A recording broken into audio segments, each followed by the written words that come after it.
Hello students, welcome to Unacademy Studios Bridge. Myself Sanjay Rathi ex-IES. इस video के साथ हम स्टार्ट कर रहे हैं one of the very important subject that is microwave. This is very important for ISRO exam 2020. Okay, इसके बिना आप इसरो निकालने में कैपेबल नहीं हो पाएंगे, राइट? तो this is the one of the very important subject और मैंने इसे 10 to 12 ईयर्स दिल्ली में पढ़ाया है for engineering services, ISRO and what DRDO. Okay, तो अब देखते हैं. पहले हम देखेंगे सिलेबस और फिर हम स्टार्ट करेंगे विद इंट्रोडक्शन. और इंट्रोडक्शन में देखेंगे कि माइक्रोवेव को माइक्रोवेव क्यों बोला जाता है, right? What are the advantages of microwave frequencies and what are the applications, right? और फिर हम देखेंगे band designation.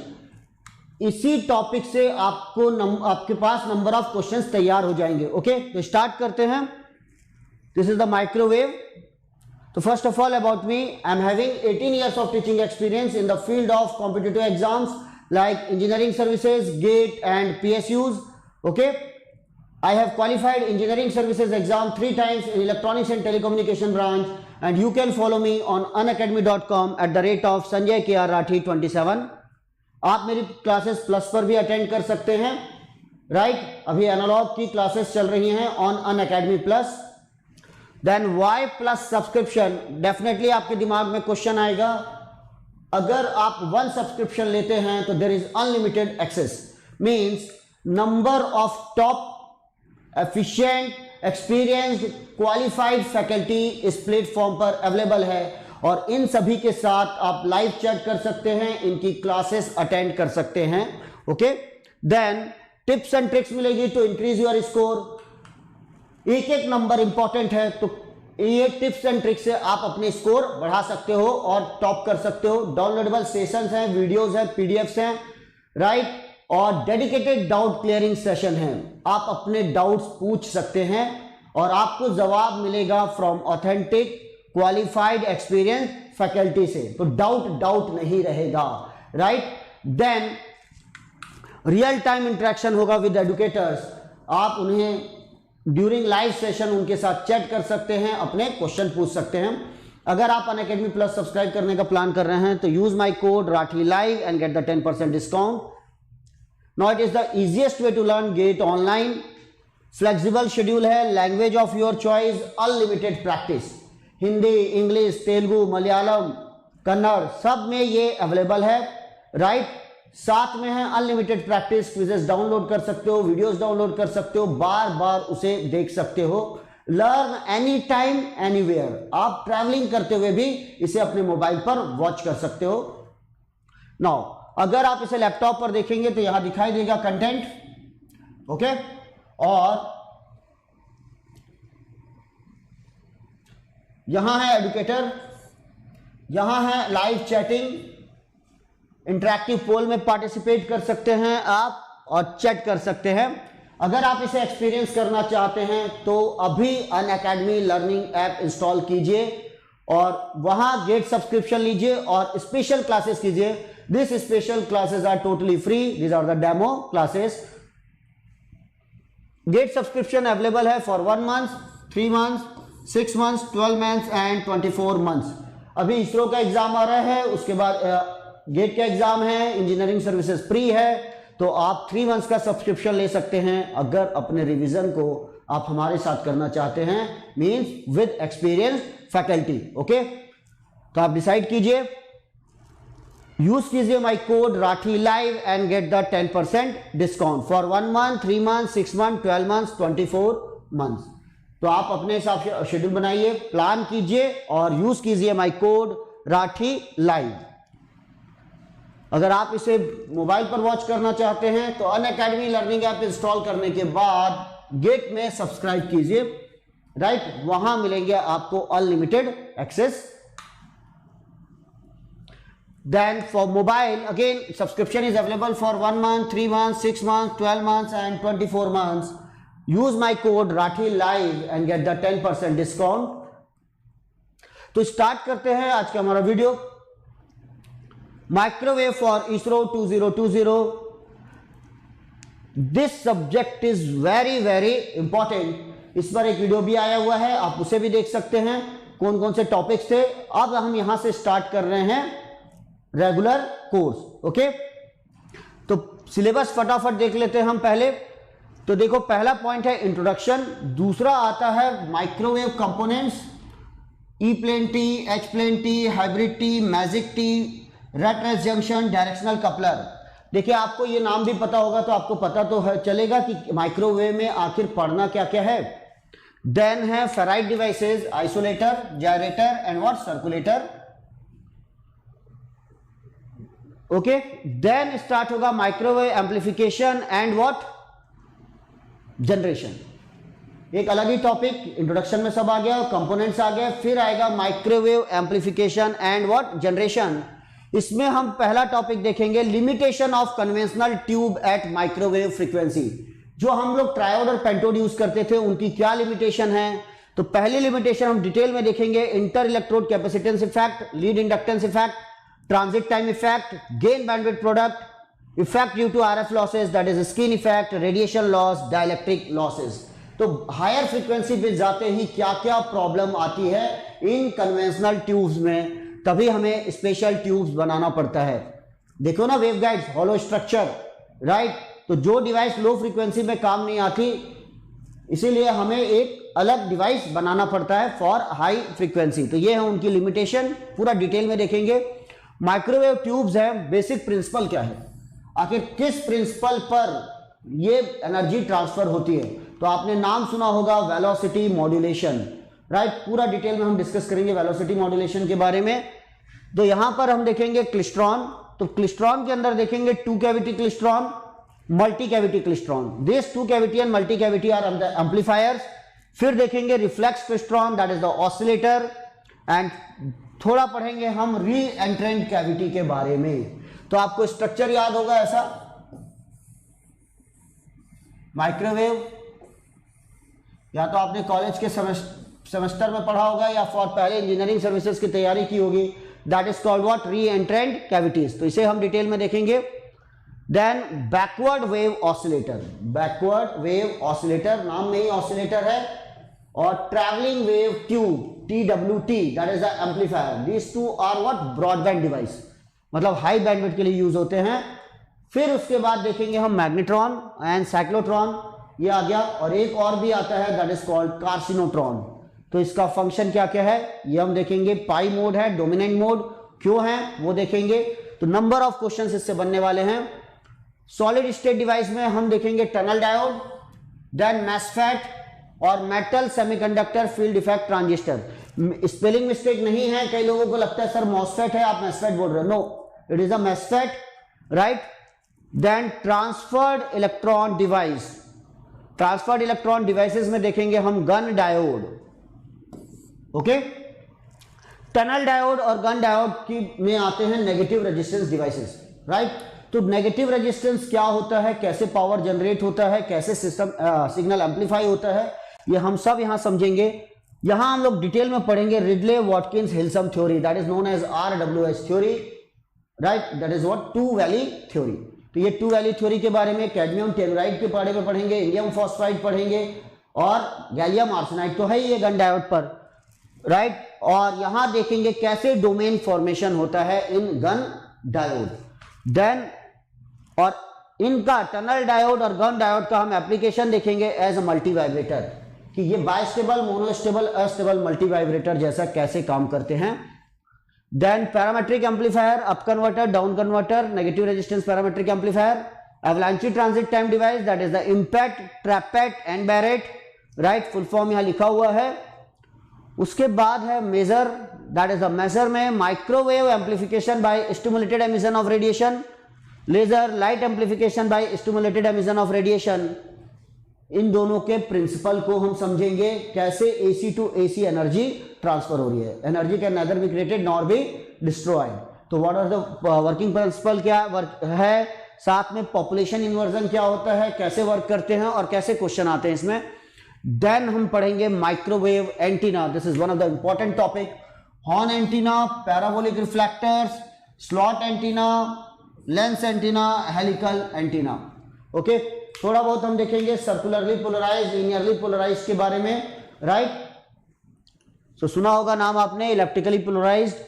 Then microwave strip lines, basic concept microwave measurement, यहां हम लोग देखेंगे कैसे कैविटी रेजोनेटर का यूज होता है for frequency measurement. Directional coupler का यूज होता है to measure what, reflection coefficient. Okay, far end पे हम लोग पावर कैसे मेजर कर सकते हैं, कैसे डीजो को परफेक्टली मैच्ड बनाया जाता है, राइट। तो ये सब VSWR meter for high VSWR, low VSWR, ये सब हम लोग निकालेंगे यहां, और number of microwave measurement devices हम लोग रीड करने वाले हैं। फिर हम देखेंगे microwave communication, that is the terrestrial communication, ground level पे कैसे होता है, लाइन ऑफ साइट क्या है, राइट। एक बिल्डिंग की हाइट कैसे अफेक्ट करती है, अर्थ कर्वेचर कैसे अफेक्ट करता है, क्या टॉलरेंस लिया जाता है, फ्रैक्शनल डिफ्रैक्शन है तो what is the correction, R की वैल्यू क्या होनी चाहिए, न्यूमेरिकल बनाएंगे। फिर हम देखेंगे सैटेलाइट कम्युनिकेशन। ओके, तो सैटेलाइट कम्युनिकेशन के बारे में थोड़ा, और देन व्हाट, राडार। तो चलिए स्टार्ट करते हैं आज से इंट्रोडक्शन से। तो इंट्रोडक्शन में पहली बात माइक्रोवेव फ्रीक्वेंसी रेंज, राइट। अगर हम माइक्रोवेव फ्रीक्वेंसी रेंज की बात कर रहे हैं तो जो नॉर्मली हमारी डिवाइसेस यूज होती हैं अभी तक जो हैं वो यूज हो रही है फ्रॉम 300 मेगाहर्ट्ज टू 300 गीगाहर्ट्ज तक, right, from 300 megahertz to 300 gigahertz. लेकिन अगर बात देखा जाए तो ये यूज हो सकता है up to what 10 to the power 3 gigahertz तक, राइट, और उससे भी ऊपर। माइक्रोवेव जो फ्रीक्वेंसी रेंज है मैं उसकी बात कर रहा हूं, लेकिन जो जहां तक अभी तक डिवाइसेस यूज हो रही हैं वो ये है 300 मेगाहर्ट्ज टू 300 गीगाहर्ट्ज। जब उससे ज्यादा आप और फ्रीक्वेंसी बढ़ाते हो, हायर फ्रीक्वेंसी पर जाते हो तो प्रॉब्लम्स आने लगती है, राइट। अब आप देखोगे कि अपलिंक फ्रीक्वेंसी, डाउनलिंक फ्रीक्वेंसी क्या है, क्या क्या स्कैटरिंग होती है। आपके डीटीएच में जो घर में आपका चलता है ना टीवी, तो देखा होगा आपने जब ज्यादा पानी गिरने लगता है तो सिग्नल बंद हो जाते हैं और वहां पर एक मैसेज आता है due to rain, right, signal fade out हो गया और कुछ भी दिख नहीं रहा है, राइट। तो स्कैटरिंग इफेक्ट आएगा रेन ड्रॉप के कारण। ये सब प्रॉब्लम आती है एट हायर फ्रीक्वेंसीज, तो उसके बारे में हम लोग देखने वाले हैं इन कम्युनिकेशन। तो नॉर्मली जो रेंज बोली जाती है that is 300 megahertz to 300 gigahertz. अब देखिए माइक्रोवेव को माइक्रोवेव क्यों बोला जाता है ये हम समझ लें। तो देखिए C velocity of wave 3 into 10 raised to power 8 metre पर सेकेंड। इलेक्ट्रोमैग्नेटिक वेव की भी वेलोसिटी है 3 into 10 raised to power 8 metre पर second. What is the relation, C is equal to lambda f। तो what is the lambda is equal to C by f। Lambda is equal to what, C by f। Okay, अब point दीजिए, ध्यान देना, अगर आप जो electric signal use करते हो ना उसकी फ्रीक्वेंसी होती है मात्र 50 हर्ट्ज, 50 हर्ट्ज। तो बता सकते हैं what is the lambda, 3 into 10 raised to power 8 divided by 50 hertz only, right. अगर आप इसे 3 को डिवाइड करेंगे, ओके, तो आप इसे लिख सकते हैं 300 into 10 raised to power 6 divided by 50, और ये आ गया 6 into 10 raised to power 6 metre, मतलब 6000 किलोमीटर। ये तो इसकी वेवलेंथ है, राइट, मीटर में भी नहीं किलोमीटर में पहुंच गई फॉर 50 हर्ट्ज। अब आप फ्रीक्वेंसी को ले जाइए 300 मेगाहर्ट्ज तक, let the frequency is 300 megahertz, right. इसका मतलब 3 into 10 raised to power 8 hertz. तो what is the lambda, 3 into 10 raised to power 8 divided by 3 into 10 raised to power 8, 1 metre, right. अब आप फ्रीक्वेंसी को ले लीजिए 300 गीगाहर्ट्ज। तो what is the lambda, 300 gigahertz. तो lambda is equal to 3 into 10 raised to power 8 divided by 300 into 10 raised to power 9। Is it clear? तो what is the lambda, तो ध्यान दीजिएगा, ये हो गया व्हाट 1 2 और ये 11 और ये है 8 10 raised to power -3, that is what 1 millimetre, 1 millimetre. और आप फ्रीक्वेंसी की रेंज बढ़ाते जाओ और इसे आप ले सकते हो किस रेंज तक, आप इसे ले लीजिए up to what 10 to the power 6 gigahertz, जहां तक मैंने कहा कि डिवाइसेस को यूज किया जा सकता है तो आपने अगर फ्रीक्वेंसी को लिया 10 टू द पावर 6 गीगाहर्ट्ज, ये है last range of microwave frequency, लेकिन यहां तक डिवाइसेस अभी यूज नहीं होते। Lambda, what is the lambda? 3 into 10 raise to power 8 divided by 10 to the power 6 into 10 raise to power what? -9, right, क्योंकि between gigahertz plus 9 तो 9 6 15, और ये आ गया 3 into 10 raise to power what? -7। Is it clear? That is nothing but 0.3 micrometre. तो देखिए, जब आपकी फ्रीक्वेंसी गीगाहर्ट्ज की रेंज में है तो वेवलेंथ किस रेंज में पहुंच गई? माइक्रोमीटर की रेंज में, and that's why it is called microwave, क्योंकि यहां पर जो वेवलेंथ है it is in the range of what? Micrometre. तो देखिए, माइक्रोवेव की डेफिनेशन है, microwave are so called because they are defined in terms of their wavelength. तो पहली बात हो गई। अब आगे बढ़ते हैं हम लोग। एडवांटेज ऑफ माइक्रोवेव, क्या पर्पस था माइक्रोवेव को यूज करने का? एप्लीकेशन क्या जरूरत है, राइट? इतना हमें पढ़ रहे हैं, इसरो में भी क्या जरूरत है। तो देखिए, it first advantage of microwave, it increases the bandwidth availability. पहली बात, जैसे ही आप हाई फ्रीक्वेंसी लेते हो ना तो बैंडविड्थ की अवेलेबिलिटी बढ़ जाती है। और बैंडविड्थ होती क्या है? देखिए, bandwidth, the band of frequency for which the gain is almost constant independent of frequency. अगर हम देखें तो किसी भी बैंड पास फिल्टर में ये जैसा गया कांस्टेंट है, जहां तक ये ऑलमोस्ट कांस्टेंट है एफएल और एफएच, और ये है frequency, and that is called the bandwidth. Gain should be independent of what? Frequency. तो कांस्टेंट होना चाहिए, तो उसे बोला जाता है band of frequency, bandwidth. It should be as high as possible for stable system. Then it increases the bandwidth availability, right? What is the bandwidth? ध्यान दीजिएगा, some percent of center frequency. Center frequency, जिस भी frequency पे आप signal को modulate करते हो ना, कैरियर फ्रीक्वेंसी जो होती है, और सेंटर फ्रीक्वेंसी और कैरियर फ्रीक्वेंसी। तो आप कम्युनिकेशन में पढ़ते हो मॉड्यूलेशन का मतलब है आप ट्रांसलेट करते हो फ्रीक्वेंसी को from lower frequency to what? Higher frequency. तो कैरियर फ्रीक्वेंसी जितनी होगी उतना ही बैंडविड्थ होगी। मान लेते हैं 1% ऑफ सेंटर फ्रीक्वेंसी, मान लीजिए आपने माना है 1% ऑफ सेंटर फ्रीक्वेंसी। अब आप बता सकते हैं इंडिया में टीवी सिग्नल जो आता है उसकी बैंडविड्थ कितनी है? वीडियो प्लस ऑडियो,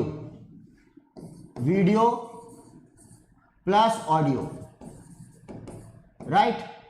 वीडियो आप किस में सेंड करते हो और ऑडियो किस में सेंड करते हो? वीडियो होता है फ्रीक्वेंसी मॉड्यूलेशन, ऑडियो होता है एम्पलीट्यूड मॉड्यूलेशन, राइट? और एम्पलीट्यूड में भी कौन सा यूज होता है? Vestigial side band for video, right? And audio किस में जा रहा है? फ्रीक्वेंसी मॉड्यूलेशन पर। ओके, देन दोनों को मिलाकर टोटल एक जो कंपोजिट सिग्नल बनता है, कंपोजिट का मतलब है वीडियो प्लस ऑडियो, तो इंडिया में उसकी बैंडविड्थ कितनी है? 7 मेगाहर्ट्ज। 7 मेगाहर्ट्ज, एक चैनल की बैंडविड्थ 7 मेगाहर्ट्ज है, एक channel composite signal video plus audio. और यूएसए में कितनी? अमेरिका में है 6 मेगाहर्ट्ज। याद ध्यान रखिएगा, यहाँ 7 मेगाहर्ट्ज, यूएसए में 6 मेगाहर्ट्ज। अब अगर मान लीजिए आपने सेंटर फ्रीक्वेंसी रख दी, हाँ सेंटर फ्रीक्वेंसी, तो व्हाट इज द बैंडविड्थ कितनी अवेलेबल होगी? और नंबर ऑफ चैनल्स देखिएगा कितने सेंड कर सकते हो आप, राइट? अगर आपने 70 मेगाहर्ट्ज रख दी सेंटर फ्रीक्वेंसी, तो इसका 1% कितना निकला? 0.7 megahertz. How many number of TV channel? 0, एक भी नहीं भेज पाओगे। डीटीएच में जो आप हजार चैनल देख रहे हो ना, एक भी नहीं आएगा, क्योंकि सेंटर फ्रीक्वेंसी का कुछ परसेंट होता है बैंडविड्थ, जैसे 1% है, उससे भी कम होता है। मैंने 1% एक एज्यूम किया है, 70 मेगाहर्ट्ज का 0.7, तो आप एक भी चैनल नहीं भेज पाओगे। इसको आप 10 टाइम्स बढ़ा दो, 700 मेगाहर्ट्ज, तो what is the bandwidth? 7 megahertz. तो how many number of channels? Only 1 channel आप इस बैंडविड्थ पर भेज पाओगे। इसको फिर 10 टाइम्स बढ़ा दो, 7000 megahertz, that is nothing but 7 gigahertz. ये देखिए 7 गीगाहर्ट्ज में पहुंच गया। अब आप कितने चैनल भेज पा रहे हैं? ध्यान दीजिएगा, यहां भेज दिया आपने, बैंडविड्थ कितनी अवेलेबल हो गई? 70 मेगाहर्ट्ज। और यहां आप भेज रहे हो 10 और इसे आप 70 गीगाहर्ट्ज कर दें तो आपकी बैंडविड्थ अवेलेबल है 700 मेगाहर्ट्ज और यहां आप भेज पाएंगे 100 चैनल। तो यहां पर तो प्रॉब्लम आने लग जाएगी, तो डेफिनेटली आपको इसे सुधारना होगा, 1% की बजाय थोड़ा और ज्यादा बनाना होगा, राइट। ये हैं चैलेंजेस। लेकिन जैसे जैसे आप, ये जस्ट एक एग्जांपल था समझने के लिए हमारे, तो जैसे जैसे हम सेंटर फ्रीक्वेंसी बढ़ाते जा रहे हैं बैंडविड्थ की अवेलेबिलिटी क्या होती जा रही है, बढ़ते जा रही है। और जितनी ज्यादा बैंडविड्थ अवेलेबल है उतने ज्यादा आप चैनल भेज सकते हैं। ये देखिए 0, 1, 10, 100 एंड सो ऑन। तो ये है पहला, इंक्रीजेस द बैंडविड्थ अवेलेबिलिटी। तो सेकंड पॉइंट देखते हैं हम, improved directive property. What is the improved directive property? तो ध्यान दीजिएगा, जो भी सिग्नल निकलता है, ये है सिग्नल, ये ऐसा जा रहा है, राइट। यहां इसने एक एंगल बनाया थीटा, राइट। देन आप भी समझदार हैं, अभी थोड़ी देर में समझ जाएंगे। और एक यहां से ऐसा भेज रहे हैं, टेंजेंट ड्रॉ करना, ये है θ1। साफ साफ दिख रहा है θ1 is less than what, theta, beam width, इसे बोला जाता है बीम विड्थ। तो बताइए ज्यादा डायरेक्टिव कौन दिख रहा है, ये या ये डायरेक्टिव नहीं है, इसका पूरा फैल गया, राइट। और ये है मोर डायरेक्टिव, मतलब पॉइंट टू पॉइंट कम्युनिकेशन। एक मोबाइल से दूसरे मोबाइल में अगर आपको कम्युनिकेट करना है तो आपको क्या चाहिए, पॉइंट टू पॉइंट कम्युनिकेशन। और अगर आप पॉइंट टू पॉइंट कम्युनिकेशन करना चाहते हैं तो directivity should be as high as possible. इसका मतलब थीटा क्या होना चाहिए, theta should be as small as possible, means theta is directly proportional to what, lambda. आप पढ़ेंगे पैराबोलिक रिफ्लेक्टर में, मैं आपको सब फॉर्मूला वगैरह बताने वाला हूं, डायरेक्टिविटी का क्या फॉर्मूला है, राइट, एंड सो ऑन। तो जैसे जैसे आप फ्रीक्वेंसी बढ़ाते जाते हो, जैसे जैसे आप फ्रीक्वेंसी बढ़ाओगे, what is the lambda, c/f। अब सिंपल सा कंसेप्ट है, जैसे जैसे आप फ्रीक्वेंसी बढ़ाते जा रहे हो लैम्डा कम होता जा रहा है, लैम्डा कम होता जा रहा है मतलब थीटा कम होता जा रहा है, थीटा कम होता जा रहा है मतलब डायरेक्टिविटी क्या होते जा रही है, बढ़ते जा रही है, डायरेक्टिविटी डी। इसके बारे में और हम पढ़ेंगे, लॉग में भी निकालेंगे, 20 log of D and so on. तो डायरेक्टिविटी इंक्रीज होते जा रही है, one point two another point में कम्युनिकेशन क्या हो रहा है, प्रॉपर हो रहा है। तो ये है आपका डायग्राम, राइट। तो improved directive property, that is the second advantage. Third, fading effect and reliability. Fading effect क्या है, फेड हो जाता है, जैसे कपड़े फेड हो जाते हैं ना, कलर निकल गया बोलते हैं, वैसा ही है fading effect. Signal weakening of the signal, उसका एम्पलीट्यूड में वेरिएशन, जो आपका सिग्नल आ रहा है ना उसका एम्पलीट्यूड वेरी कर रहा है। सपोज मैं आपको पढ़ा रहा हूं यहां, तो लगातार मुझे चेक करना होता है, तो कभी बार आप देखोगे सर कभी आपकी नजर इधर जा रही कभी उधर जा रही है, यस बिल्कुल कैमरे पे फोकस करो, अरे लेकिन आपका सिग्नल कहीं फैड तो नहीं हो रहा है, साथ साथ में आप पैरेलल देख रहे हो, सिग्नल की प्रॉपर रिकॉर्डिंग होनी चाहिए, ओके। तो फैडिंग इफेक्ट, बिल्डिंग से टकराया सिग्नल फैड हो गया, एटमॉस्फेयर पानी गिरने लगा सिग्नल फैड हो गया, मौसम बदल गया सिग्नल फैड हो गया and so on. Number of fading effects होते हैं, राइट। मल्टीपाथ मतलब आपका सिग्नल टकरा टकरा कर जा रहा है, इधर से आ रहा है, रिफ्लेक्ट होते हुए आ रहा है, एक डायरेक्ट जा रहा है, एक जमीन से टकरा कर पहुंच रहा है, एक बिल्डिंग से टकरा कर पहुंच रहा है। तो मल्टीपाथ ट्रांसमिशन हो रहा है, और मल्टीपाथ ट्रांसमिशन में जाने के बाद जब वहां पहुंचता है तो फेज में डिफरेंस आ जाता है, और फेज में डिफरेंस आता है तो भी एक दूसरे को कैंसल आउट करने लगते हैं, इसे भी बोलते हैं फैडिंग इफेक्ट, ओके। तो ये है सब फैडिंग इफेक्ट, राइट। तो और भी पढ़ेंगे डिटेल में। High frequency, very high frequency पर पानी की बूंदों से भी फैडिंग हो जाती है, fading of the signal at high frequency. तो बहुत सारे रीजन है, एटमॉस्फेरिक रीजन है, नेचुरल मैन मेड रीजन है, लेकिन चूंकि आपका microwave communication line of sight पर बेस्ड है। लाइन ऑफ साइट का मतलब है ये एंटीना इस एंटीना को दिखाई दे रहा है, ये एंटीना वो एंटीना दिख रहे हैं एक दूसरे को, this is called line of site, LOS system. तो यहां से यहां सिग्नल जा रहा है, this is the line of sight, तो इसीलिए ये ज्यादा रिलायबल है, बहुत ही कम फेडिंग इफेक्ट होता है, राइट, बहुत ही कम फेडिंग इफेक्ट है इसमें, और डिटेल में हम लोग देखेंगे।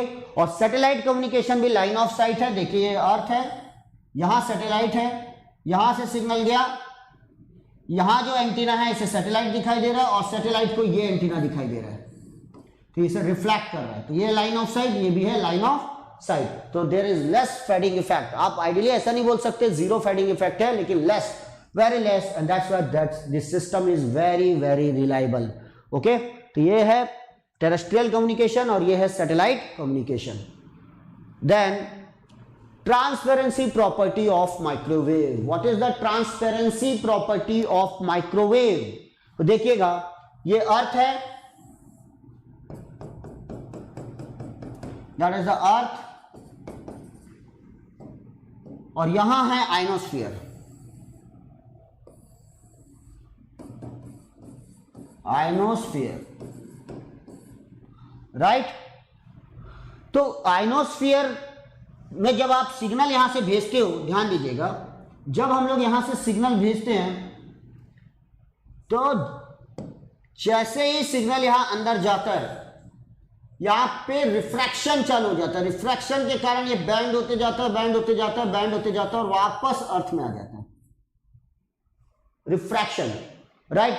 तो मीडियम चेंज हो रहा है, मीडियम चेंज हो रहा है, तो जैसे जैसे एंटर करते जा रहा है रिफ्रैक्शन होते जा रहा है, रिफ्रैक्शन होते होते होते होते वापस बैक हो जाएगा।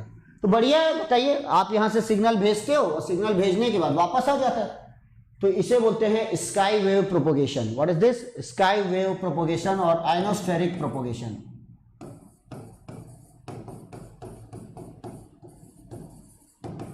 ठीक है ना, और ionospheric communication, sky wave communication भी बोला जाता है इसे। तो अच्छा है, आयनोस्फेरिक कम्युनिकेशन है, सीधा गया, सिग्नल टकराया और वापस आ गया। लेकिन यहां पर एक ये होती है MUF, maximum usable frequency, MUF, maximum usable frequency, right. अगर आपने इससे ज्यादा फ्रीक्वेंसी भेजी तो फिर सिग्नल रिफ्रैक्ट बैक नहीं हो पाएगा, ठीक है ना। ये नेचुरल है, आयनोस्फीयर है, वहां से टकराता है, बहुत सारे आयन्स है, डे में अलग तरीके से बिहेव करता है, नाइट में अलग तरीके से बिहेव करता है, वो आता है सब स्काई वेव प्रोपोगेशन और आयनोस्फेरिक कम्युनिकेशन में। लेकिन एक मैक्सिमम फ्रीक्वेंसी है, उससे ऊपर आपने अगर फ्रीक्वेंसी रखी तो फिर ये रिफ्रैक्ट बैक नहीं होगा, पार कर जाएगा, तो यह यहां से सीधा बाहर निकल जाएगा। अगर सिग्नल यहां से भेजा तो बैंड तो होगा लेकिन सीधा बाहर निकल जाएगा, वापस रिफ्लेक्टेड बैक नहीं होगा, नीचे नहीं आएगा। और जो माइक्रोवेव फ्रीक्वेंसी होती है ना, वो MUF से ज्यादा होती है, ठीक है ना। तो microwave frequency is greater than what? MUF, maximum usable frequency. और इसीलिए उसके लिए आयनोस्फीयर ट्रांसपेरेंट जैसा बिहेव करता है, वो रिफ्लेक्ट बैक नहीं करता। तो आप देख लीजिए, इस प्रॉपर्टी से दो बातें समझ में आ रही है। एक, satellite communication is possible with microwave because it can cross ionosphere, because it can cross what? Ionosphere। तो माइक्रोवेव फ्रीक्वेंसी के साथ सैटेलाइट कम्युनिकेशन पॉसिबल है क्योंकि ये आयनोस्फीयर को क्रॉस कर जाता है, इसकी फ्रीक्वेंसी MUF से ज्यादा होती है, ऐसे क्वेश्चन आएंगे। लेकिन स्काई वेव प्रोपोगेशन और ionospheric communication is not possible with microwave, not possible with what? Microwave. Why? Again same reason, क्योंकि ये ट्रांसपेरेंट है, क्रॉस कर जाता है। अब जब ऊपर ही चला गया तो नीचे तो आ ही नहीं रहा, रिफ्लेक्ट बैक नहीं हो रहा है, तो फिर कैसे कम्युनिकेशन करोगे आप? ओके, तो ionospheric communication is not possible with microwave because it has the transparency property. Okay, ये दो क्वेश्चन बनेंगे, these are the important question.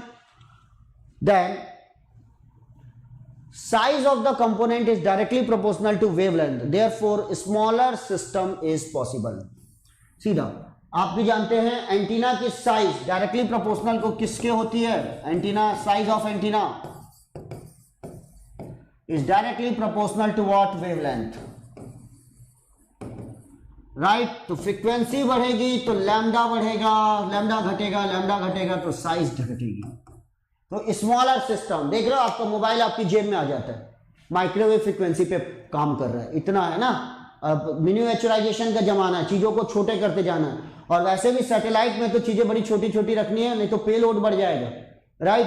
तो पे लोड बढ़ेगा ना, कितना उतना आप कैसे ले जाओगे स्पेस में, हर 1 किलो के पीछे अरबों रुपए लग जाते हैं। ओके, तो microwave size of antenna f बढ़ेगा, लैम्डा कम होगा, साइज ऑफ द कंपोनेंट्स नीचे रिड्यूस कर जाएंगे। ओके, तो ये another advantage. What are the application, एक और एडवांटेज हम बात कर सकते हैं, power requirement. Power requirement, right, it is inversely proportional to what, frequency. और जैसे जैसे फ्रीक्वेंसी बढ़ती जाएगी पावर रिक्वायरमेंट कम होती जाएगी। हम इसका एग्जैक्ट फॉर्मूला लिखेंगे, क्या होता है रिसीविंग पावर, कैसे डिपेंड करता है, होता है ना, जब यहां से आप पावर भेज रहे हो from earth to what, moon, तो भाई रास्ते में लॉस तो होगा, पाथ लॉस। तो जितनी ज्यादा फ्रीक्वेंसी होगी उतना पाथ लॉस कम होगा, और इसलिए पावर रिक्वायरमेंट भी क्या होगी, कम होगी। तो हायर फ्रीक्वेंसी पे सिग्नल भेजने से पावर रिक्वायरमेंट काफी हद तक कम हो जाता है। तो it is the another advantage of what, microwave. Then what are the application of microwave, right. तो पहला टेलीकम्युनिकेशन में यूज होता है, तो हम लोग सब यूज कर रहे हैं उसके लिए। दूसरा इंटरकॉन्टिनेंटल टेलीफोन एंड टीवी, ठीक है, intercontinental telephone and TV. Space communication पूरा यूज हो रहा है अभी। Telemetry communication link for railways, railways में इसका काफी यूज होता है, इसलिए पहले इंजीनियरिंग सर्विसेज में काफी क्वेश्चंस आते थे इस पर। अभी भी माइक्रोवेव कम्युनिकेशन पे अच्छे क्वेश्चन बनते हैं। देन फिर रडार, ओके, रडार के बारे में आप जानते हैं, इसे भी हम डिटेल में पढ़ेंगे। देन कमर्शियल एप्लीकेशन क्या है, कमर्शियल एप्लीकेशन है, commercial and industrial application uses heating property, HEATING, heating property of microwave. Means आपके घर में आप माइक्रोवेव ओवन यूज करते हो, बड़ी बड़ी इंडस्ट्री में यूज होता है, ठीक है ना, बड़ी बड़ी इंडस्ट्री में, फूड इंडस्ट्री वगैरह में इसका यूज किया जाता है, राइट। ड्राइंग मशीन है, मशीन एंड पब्लिक वर्क्स है, फूड प्रोसेसिंग इंडस्ट्री में काफी यूज होने लगा है ये, बायोमेडिकल एप्लीकेशन है, इलेक्ट्रॉनिक वॉरफेयर है।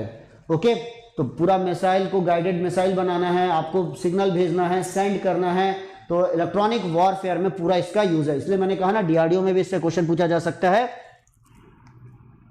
फूड प्रोसेसिंग इंडस्ट्री में भी इसका यूज हो रहा है। दूध जो होता है ना, मिल्क, इतना मिल्क खराब हो जाता है, राइट, आप इसकी टेक्नोलॉजी का यूज करके बहुत लंबे समय तक दूध को बचा सकते हैं। ओके, तो ये है सब एप्लीकेशन इसके, और भी बहुत सारे एप्लीकेशन आप ढूंढ सकते हैं। Now band designation, last topic आपका, ये इस पे डायरेक्ट क्वेश्चन आता है। IEEE ने जो बैंड का नाम दिया है, L band, S band, C, X, KU, K का, राइट, तो इसकी आपको रेंज याद रखनी है। तो ध्यान दीजिएगा, L बैंड होता है 1 to 2 गीगाहर्ट्ज, फ्रीक्वेंसी का ध्यान रखिएगा, 1 to 2 गीगाहर्ट्ज, ये सब गीगाहर्ट्ज है। तो 1 to 2 gigahertz L range, 2 to 4 में S है, 4 to 8 C, 8 to 12 X, 12 to 18 KU, 18 to 27 K, 27 to 40 K and 40 to 300 mm, that is the micrometre range पर आ जाएगा। ओके, तो यहां से आप इस रेंज को अच्छे से याद कर लीजिए, और वेवलेंथ आपको याद हो जाएगी क्योंकि आपको वेवलेंथ पता है। What is the wavelength, C by lambda, C by F। यहां से आप F डिवाइड करेंगे, आपको ये वेवलेंथ सेंटीमीटर में लिखी हुई है, ध्यान दीजिएगा, दिस इज इन सेंटीमीटर। तो आपको सेंटीमीटर में पूछा है या मीटर में पूछा है, अब क्वेश्चन आएगा ना तो थोड़ा सा ध्यान देना, मिडिल रेंज याद रखना, थोड़ा सा चेंज आ जाता है। जैसे ये 1 to 2 गीगाहर्ट्ज है, तो हो सकता है 1.1 वहां 2.2 कर दे, तो मिडिल पॉइंट क्या है 1.5, उस रेंज में होगा 1.5। तो 1.5 है मतलब L है, 2 to 4 में मतलब 3 आएगा, 3 है मतलब S है। कोई हो सकता है इसको थोड़ा कम कर दे, इसको थोड़ा ज्यादा कर दे, या 2.2 कर दे, 4.2 कर दे, ऐसे क्वेश्चन आ सकते हैं। तो जो मिडिल बीच में आ रहा है, जैसे इसके मिडिल में आ रहा है 35 या 33, तो वो आएगा उस रेंज में। तो आप इस टेबल को अच्छे से याद कर लीजिए, डायरेक्ट क्वेश्चन आते हैं, राइट। तो आज का था इंट्रोडक्शन। नेक्स्ट क्लास में हम लोग देखेंगे components, that is the microwave components, right. तो तब तक के लिए आप इसे पढ़ कर रखिए, आप अपना फीडबैक जरूर दीजिए कि आपको ये वीडियो कैसा लगा, और लाइक जरूर कीजिएगा। अगर आपके लाइक्स बहुत सारे आएंगे तभी हमें पता चलेगा कि इसे हमें कंटिन्यू करना है। ओके, ये बहुत इंपॉर्टेंट है। आप और कमेंट्स भी जरूर दीजिएगा ये वीडियो कैसा लगा और आप इसमें क्या चाहते हैं, राइट। मैं आपके साथ अपना पूरा एक्सपीरियंस शेयर करना चाहता हूं, ताकि मैं चाह रहा हूं कि इस बार आपका इसरो इस सब्जेक्ट के कारण पार हो जाए, आप इसरो में सेलेक्ट हो जाए। This is one of the very very important subject. Okay, तो आप अपना फीडबैक दीजिए, कमेंट्स दीजिए और हिट कीजिए बेल आइकन फॉर नोटिफिकेशन। अगर वीडियो पसंद आया तो लाइक करना ना भूलें और अभी तक अगर हमारा चैनल सब्सक्राइब नहीं किया तो सब्सक्राइब कीजिए। लगातार आपको नोटिफिकेशन मिलेगा। एनालॉग की क्लास चल रही है, नेटवर्क की क्लास चल रही है, signal and system, machine, power system, power electronics और अब तो स्टार्ट हो गया व्हाट, माइक्रोवेव। तो सब्सक्राइब कीजिए हमारा चैनल और यूज कीजिए माई code Rathi live and get the 10% discount for Unacademy Plus subscription. Okay, then thank you for watching and good luck.